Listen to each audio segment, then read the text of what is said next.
Saturday, PlatterDay. It's Saturday night and we're having a platter for dinner. Why? Because we don't fucking cook on Saturday nights. We only ever eat a platter.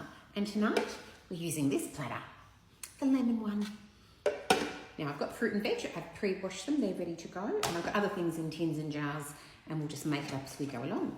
As always, we start with the cucumber.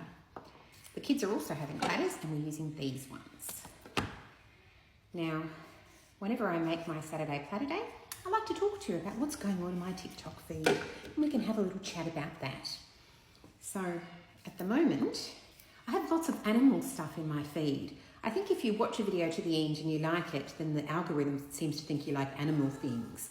So heaps of animal things. One video that's always coming up is a case called Riley Ranch. And the Riley Ranch is a ranch that has animals. I know he has goats, and I think he has, it's either emus or ostriches, I'm not entirely sure. Anyway, one of those, and he gives the goats like all these incredible fruits and vegetables. He's done like a wheelbarrow full of strawberries. And you want a grape, take one. And she just, all the goats will just pick out on these beautiful fruits. The strawberries, the watermelon, like everything. I think he stole 2 grapes. Stevie's. Oh, that's sweet, he's sharing. So he'll say, what have we got for the goats? And he'll wheel a wheelbarrow out full of fresh fruit and veg or whatever. And then he did one of mushrooms, right? He goes, let's feed the goats the mushrooms. And you know what? They didn't fucking touch the mushrooms, which is very funny because hubby, my husband, hates mushrooms, right? Won't touch them. It's fungus, slimy, he doesn't like them. I love mushrooms. And you know what? Those goats would not go anywhere near those mushrooms. And you watch how they scoff all the other meals. Interesting, yeah.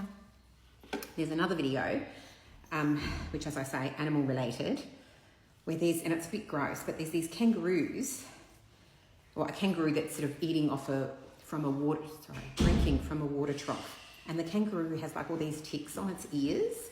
And there's like a narrator saying the kangaroo is drinking from the trough, and it has these ticks. And so what they're doing is picking out on the kangaroo's having the water. I'm distracted. The kangaroo's having the water, and it's got these ticks, right? And then a crow comes along and looks at the ticks and wants to eat the ticks off the kangaroo's ears. Who knew this was a thing? And the kangaroo's obviously very cautious about the crow, but also it is in a lot of discomfort because of all the ticks on its ears. And then the crow begins to eat the ticks and then calls over a mate, and the other crow begins to eat the ticks to, heal the kangaroo. It's a really extraordinary thing. In all my years in living in Australia, I've never seen anything like it. Anyway, I thought it was kind of interesting and inspirational. Another video was a lonely donkey. The donkey's owner died, and they put the donkey in a sanctuary. And when it was in the sanctuary, it was just so lonely and kept crying, and they couldn't figure out how to make the donkey happy. And somebody suggested that they give the donkey a yoga ball. So they gave the donkey a yoga ball, and he or she was really happy. I feel like the donkey's name was Earl Grey. Or was it English breakfast? No, it was Earl Grey.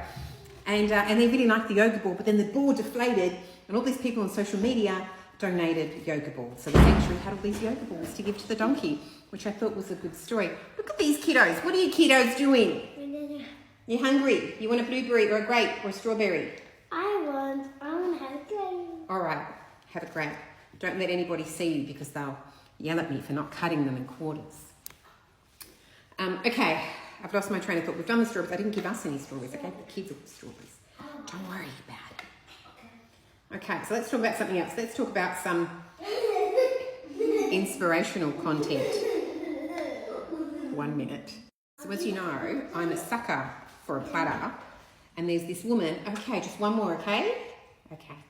There's this woman who has a salad bar in her bench. Like a salad bar, right? As in like you lift the thing and you fill it all up. And she's stocking this salad bar with like fruit and veg and eggs and lettuce and things for her, and like cold meats. And she says she stocks it like once or twice a week. And like it looks like it's custom made for her. It's extraordinary. And I'm like, you know what? I'd love one of those. A custom made salad bar in your bench. I don't know if she's rich or something. Look at these kids. They just, dinner will be ready in half an hour. I'm making you a beautiful platter, I promise. Can you just wait? I'm trying my best. I'm trying my hardest. Okay, it won't be long, okay? I promise. I'll give you one more grape. Okay, next we have Luna the dog. Luna is a Jack Russell. An old man takes Jack Russell, Luna, for a walk. He gets back to his house after the walk, gets to his doorway, and then has and then collapses, right? He manages to get the strength to get up, walks a few steps down to the driveway, collapses again. Now the dog, Luna, knows something's wrong, has a big barking attack, runs up the street, goes to the neighbour, bark, bark, bark, bark, bark, you know, as Jack Russells do, jumping down, make a big scene. The neighbour's like, what the hell? Goes out, gets Luna and says, where's the owner? Follows, of course, sees collapsed man in the driveway. And of course, he basically saved, that Luna basically saved his life. They called the ambulance and he went to hospital and they said he was like, I don't know, 2 minutes away from the cardiac arrest. And the dog had saved him because it was life and death. And the dog knew what to do. Even though the dog is puppy and boisterous, sometimes it's okay. Yeah, what a great story. All right, the fruit is done. Oh, I have the pear. This is last week's pear. It's a strawberry, not an apple. If you know, you know.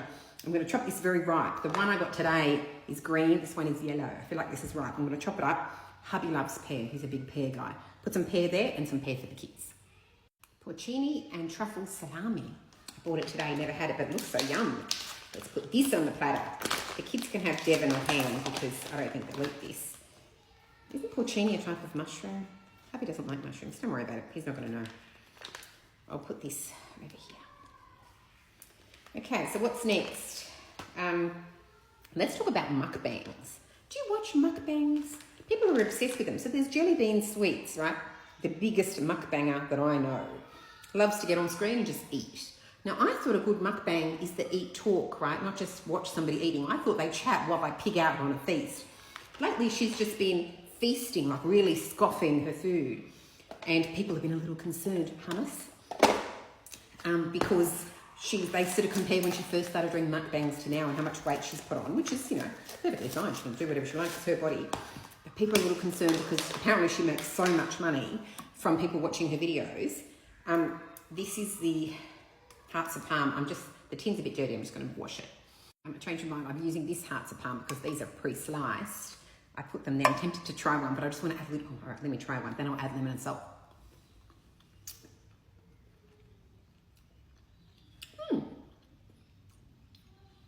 That tastes pretty good. I'm going to put lemon and salt anyway to enhance the flavour.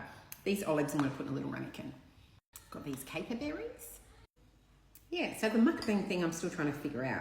It's like it's not something that I watch, but I kind of get it. Sometimes you just kind of, I don't know, you just have to watch them eat. Another thing, these are a bit vinegary, so I won't give any to the kids. Some mini rips for the kids. So I watched this video on recycled soap from hotels.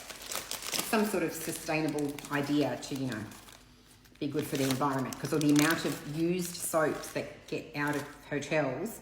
Somebody's discovered the great idea of how to recycle them. So they collect all the used soaps with the dirt and the hair and everything and put it through a machine to try and recycle it and sanitize it, and it comes out at the other end just like a brand new soap. Would you want to use a recycled soap?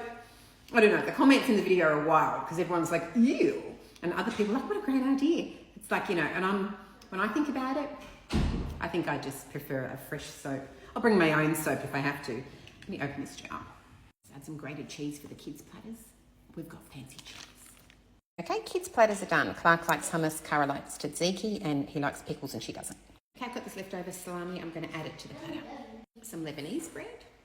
Okay, I'm going to drizzle the hummus with cypress olive oil and some smoked paprika. I'm going to get a little bit of lemon for the hearts of palm. Anyone had half a lemon. Happy likes to save it.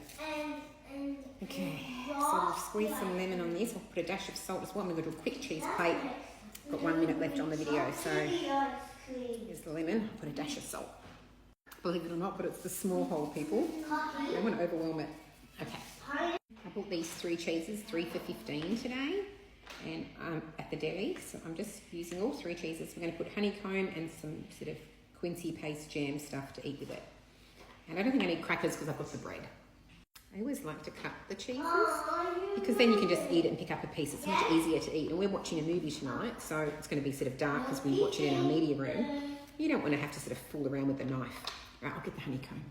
This honeycomb is called Snives Hives, so I assume it's from Snives, which is local. All right, I'm going to somehow drizzle this on there. Okay, some of this Berenberg cheese spread jam stuff. It's looking great. A couple of these dry muskets. Platter's done, bitches. Okay, that's the platter. That's the cheese plate. I'm on the reds.